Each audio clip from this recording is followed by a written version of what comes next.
Leonardo, Rafael, Michelangelo, Donatello. Não, eu não estou falando das tartarugas ninja. Eu estou falando de grandes artistas do Renascimento. E o que foi Renascimento mesmo?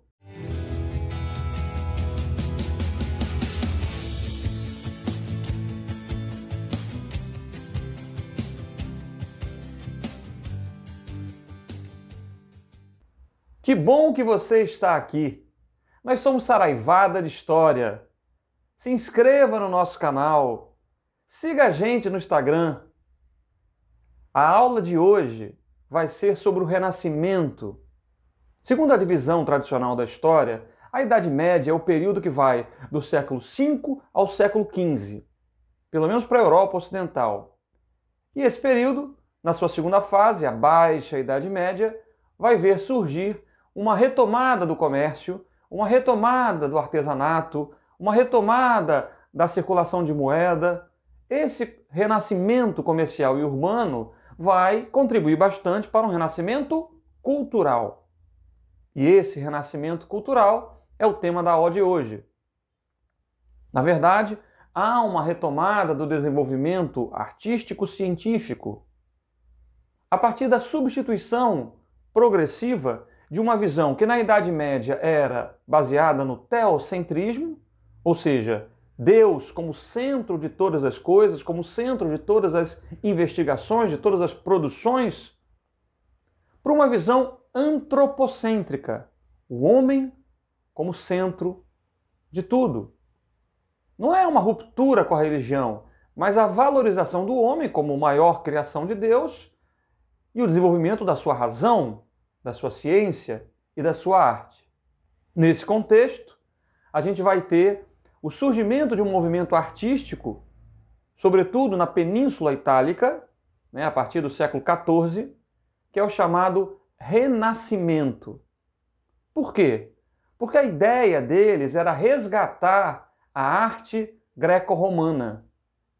Na visão dos renascentistas, a arte tinha morrido, ou tinha sido bem castigada durante a Idade Média, chamada por alguns de Idade das Trevas.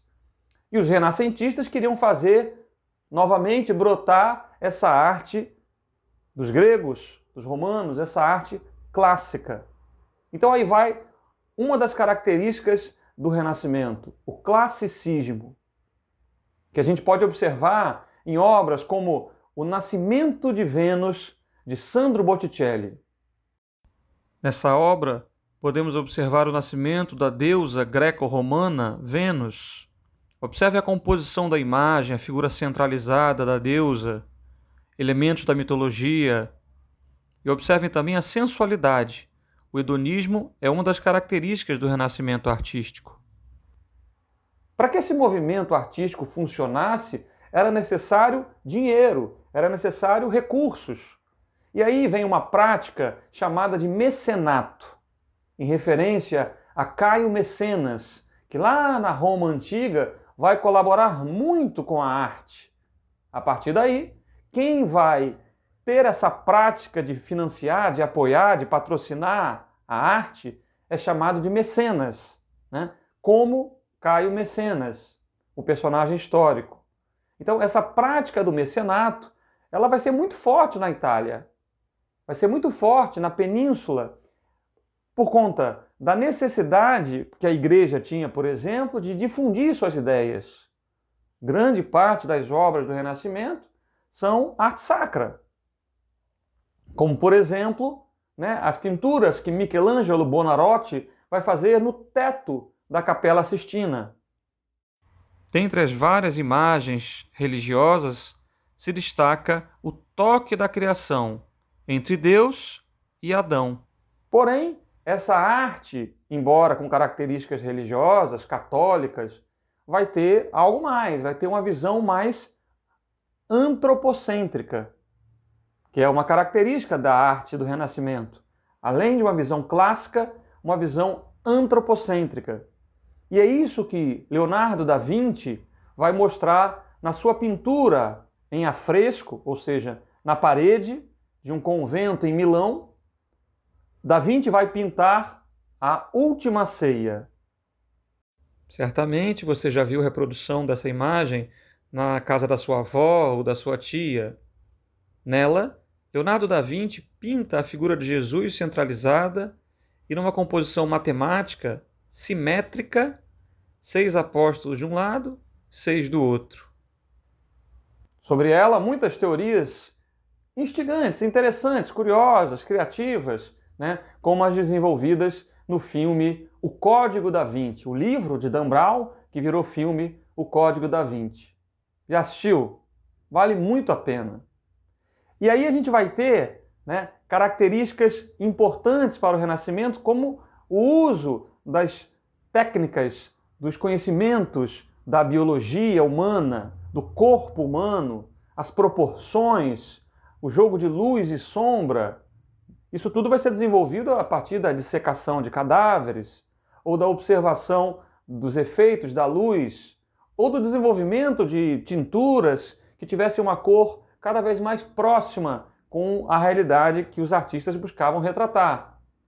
Na verdade, essas obras do Renascimento são obras das mais conhecidas de todos os tempos, como é o caso da Mona Lisa, a Gioconda, quadro pintado por Leonardo da Vinci.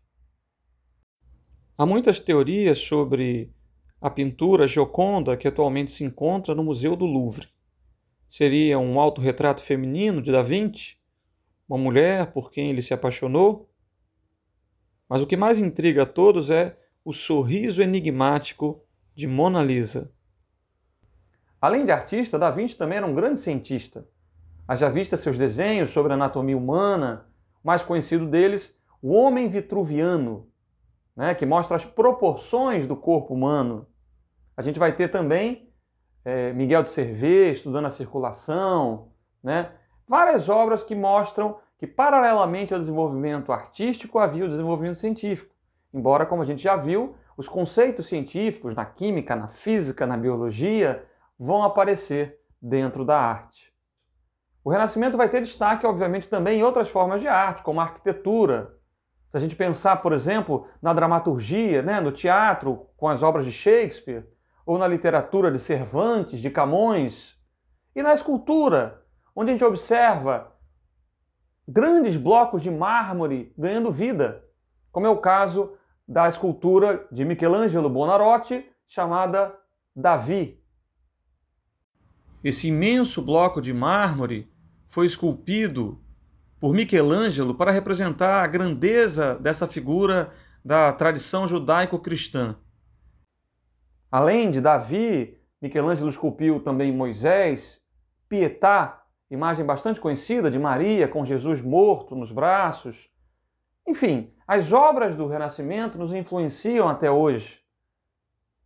No entanto, como a gente sabe, num determinado contexto, essas obras vão sendo superadas por outras estéticas. Quando eu digo superadas, não que uma seja melhor ou pior do que a outra, mas substituídas, com ênfase em outros aspectos, com ênfase maior na emoção do que na razão, com características estéticas diferentes.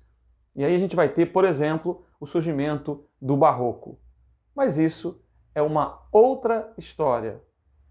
Nós somos Saraivada de História. Se inscreva no nosso canal no YouTube. Siga a gente no Instagram. Curta, compartilhe. Vamos fazer uma saraivada de história, de arte, de ciência. Até a próxima!